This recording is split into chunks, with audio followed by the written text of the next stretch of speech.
पर विचार करना कि शंकर भगवान की शिवरात्रि साधना की रात्रि होती है।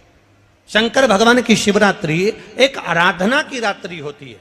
हमने पहले भी कथाओं में कहा, हर महीने शिवरात्रि आती है, प्रत्येक महीने शिवरात्रि पड़ती है, और प्रत्येक महीने की शिवरात्रि पर अगर आपसे बन सके, आप दुनिया में अगर आपके पास में लोग कहें कि ये बहुत गरीब व्यक्ति है, बहुत साधारण व्यक्ति है, इसके पास धन नहीं है, वैभव नहीं है, सत्ता नहीं है, इसके पास खुद का मकान नहीं है, इसके पास खुद की प्रॉपर्टी नहीं है, इसके पास खुद की दुकान नहीं है, दूसरे के यहाँ काम करता है, इसके पास कुछ भी नहीं है, हम उनसे कहेंगे 12 महीने शिवरात्रि आती है, 5 जगह पर चढ़ाई हुई बेलपत्र, आप एक वर्ष 12 शिवरात्रि का एक नियम ले लो, 5 जगह पर बेलपत्र समर्पित करना सीख जाओ।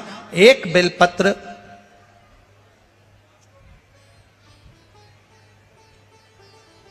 ये शिवलिंग, ये जलाधारी, बहुत ध्यान से देखना, ये चरण जहां से जल नीचे गिरता है, गणेश जी का स्थान, कार्तिकेय जी का स्थान, यह हस्तकमल माता पार्वती जी का हाथ हस्तकमल, शिवलिंग भगवान शंकर का स्थान। ऊपर से जो एक एक बूंद जल शिवलिंग के ऊपर गिर रहा है, शंकर भगवान की 5 बेटियां जया, विषहरा, शामरीबारी, दौतली, देव। बीच में जो एक मोटी सी लाइन है वो शंकर भगवान की छोटी लड़की, क्या नाम है? अशोक सुंदरी। ये पूरे शिवलिंग का वर्णन। 5 जगह पर बेलपत्र, 5 स्थान पर बेलपत्र, 12 महीने की शिवरात्रि। आप दूसरे के यहाँ काम कर रहे हो, नहीं है नौकरी, नहीं है काम, दूसरे के मकान में रह रहे हो, खुद का मकान भी नहीं, खुद का प्लाट भी नहीं, खुद की प्रॉपर्टी भी नहीं, बहुत संघर्ष की जिंदगी जी रहे हो, ठेला धका रहे, लॉरी चला रहे, गाड़ी चला रहे, ऑटो चला रहे, अपने लिए करने का प्रयास करना। घर में जितने सदस्य हैं, 12 महीने शिवरात्रि आती है, एक बेलपत्र अशोक सुंदरी वाली जगह पर, डंडी का मुंह नीचे की ओर। दूसरी बेलपत्र माता पार्वती जी के हस्त कमल पर, ये 2 पत्ती जो होती है, इस पत्ती के 2 भाग शिवलिंग के बीच में हो।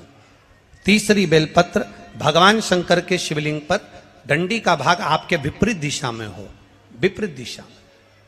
चौथी बेलपत्र भगवान शंकर का जहां से जल बहकर जाता है, जमीन पर जो जल बहता है, जमीन पे से जो जल बहकर जाता है, चौथी बेलपत्र उस जमीन के जल पर जहां से वो पानी बहकर जा रहा है, पूरे शिवलिंग को छोड़कर जहां से पानी जमीन पर बहकर जा रहा है उस स्थान पर। और 5वीं बेलपत्र नंदी का जो पांव ऊपर उठा हुआ है, उस पांव के पास में 5वीं बेलपत्र समर्पित करना। एक शिवरात्रि से लेकर 12 शिवरात्रि जो 1 वर्ष तक कर लेता है, 1 वर्ष अपनी कड़ी मेहनत के साथ में मेहनत पूरी करना। और ये 5 बेलपत्र हर महीने जो शिवरात्रि आती है उस पे समर्पित करना प्रारंभ कर दीजिए और मेहनत करना प्रारंभ कर दीजिए। आपको आपके कर्म का फल मिलेगा। साल भर के अंदर आप अच्छे बनकर बैठ सकते हैं। मानदाता तप करे, फल नहीं मिला। जब मानदाता को फल नहीं मिला तो मानदाता ने सोचा मैं तप करूं तो करूं क्या। देव ऋषि नारद का आगमन हुआ। देव ऋषि नारद ने कहा अगर तुम्हें तप करना और उसका फल चाहिए तो तुम काशी चले जाओ। मानधाता काशी गए, काशी में बैठकर तप करने लगे।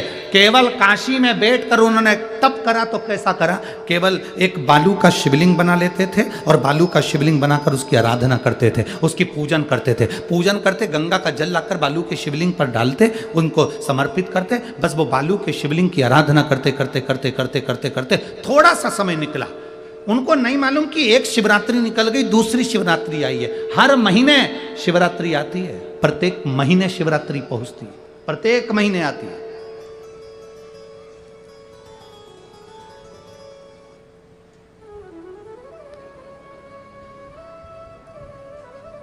एक शिवरात्रि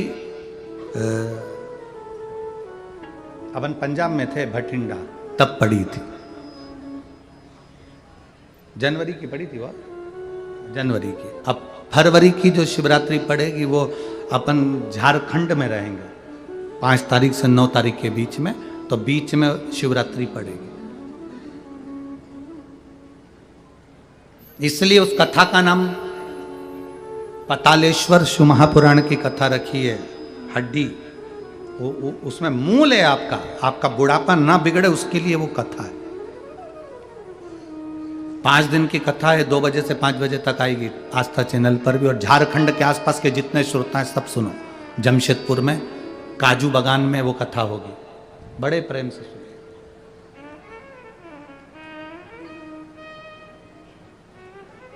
काजू बागान में तुम ये सोचकर मत आना कि काजू तोड़ के खा लेंगे।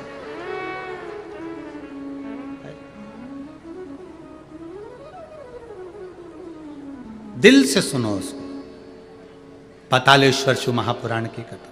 कुछ जगह ऐसी होती हैं उस कथा का मूल, जैसे 7 मार्च से 13 मार्च की सीहोर कुबेरेश्वर धाम की कथा जरूर सुनो। मौका मिल जाए तो 5 माताएं, भाई लोग, बहन लोग जो भी हैं, जीजा जीजी, सब कथा में पहुंचकर उसमें सेवा भी करो और कथा भी सुनो। दिल से सुनो।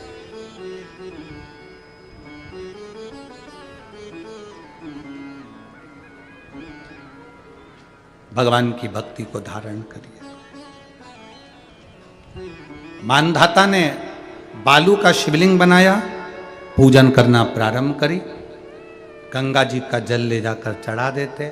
अब कोई तप नहीं, कोई साधना नहीं, कोई नेत्र बंद कर नहीं बैठे, कोई तप साधना में नहीं बैठे, कोई घोर तप करने के लिए नहीं बैठे, केवल शंकर का शिवलिंग बनाया, पूजन करी। साल में एक दिन सावन के महीने में जो शिवरात्रि आती है, हम भी टीवी के माध्यम से, सोशल मीडिया के माध्यम से आप सबके घर में पार्थिव शिवलिंग का निर्माण करवाते हैं। उसका कारण केवल इतना है कि हम पूरी जिंदगी तप नहीं कर पाते, पूरे साल व्रत नहीं कर पाते, साधना नहीं कर पाते, तो कम से कम सावन के महीने की शिवरात्रि पर जब अपने घर में मिट्टी का शिवलिंग बनाकर पूजन करते हैं तो हमें तप और साधना का पूरा फल प्राप्त हो जाता है। करने वाले, विरोध करने वाले करते रहते हैं। शाम को तो व्रत ये वाला उपवास करना ही नहीं था, पूजन कराना ही नहीं थी, इसमें ऐसी पूजन करा दी, उसमें वैसी पूजन करा दी, ये गलत बोल दिया, ये सही बोल दिया, ये ऐसा कर दिया, काली मिर्ची चढ़वा दी तो ये चढ़वा दी। बोलने वाले बोलते रहेंगे। तुम अपना काम करो, पार्थिव शिवलिंग का निर्माण करो, पूजन करो, आराधना करो, विसर्जन करो। आग लगे बस्ती में, जम के बोलो जरा अपन रहो, क्या किसको रोइए, चादर तान के सो। अपने को मतलब नहीं कुछ भी कि अपन को सोचो।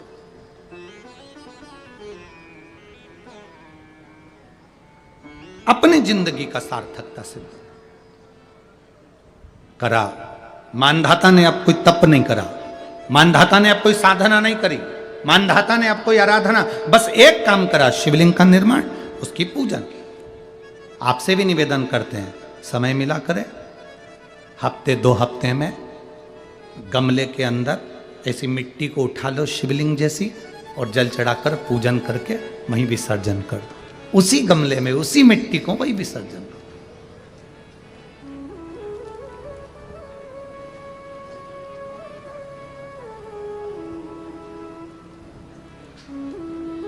प्रयास करो, उसका फल मिलता है। शंकर भगवान प्रकट हो गए, कहा क्या चाहिए तुमको, मांगो। अब मानधाता ने मांगा कुछ नहीं। मानधाता ने कहा कि पहले तो मैंने जब तप करा, साधना करी, आराधना करी, तब तो मुझे आपका दर्शन नहीं हुआ, और अब आप मेरे सामने आ गए तो मैं मांगू, ये श्रेष्ठता कहाँ है? अब मैं मांगू, ये श्रेष्ठता कहाँ है? मुझे मांगना नहीं है। कुछ तो मांगो।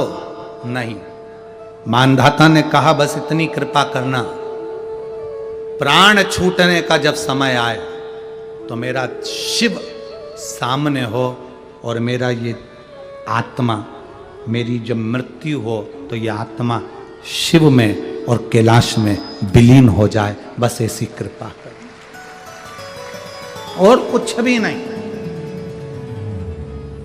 और कुछ नहीं चाहिए। बस यही होना चाहिए। उसका जो फल है वो जीवन का एक आनंद सुख देने वाला हो। हमने कथा में कहा था शुरू में, माता क्या होती है? निर्माता। आप माता हो, आप निर्माता हो। अपने बच्चे के हाथ में एक लोटा जल लेकर मंदिर भेजने की जवाबदारी तुम्हारी है। अपने बच्चों के मुख से श्री शिवाय नमस्तुभ्यम निकलवाने की जवाबदारी तुम्हारी है, कोई दूसरा नहीं निकलवा।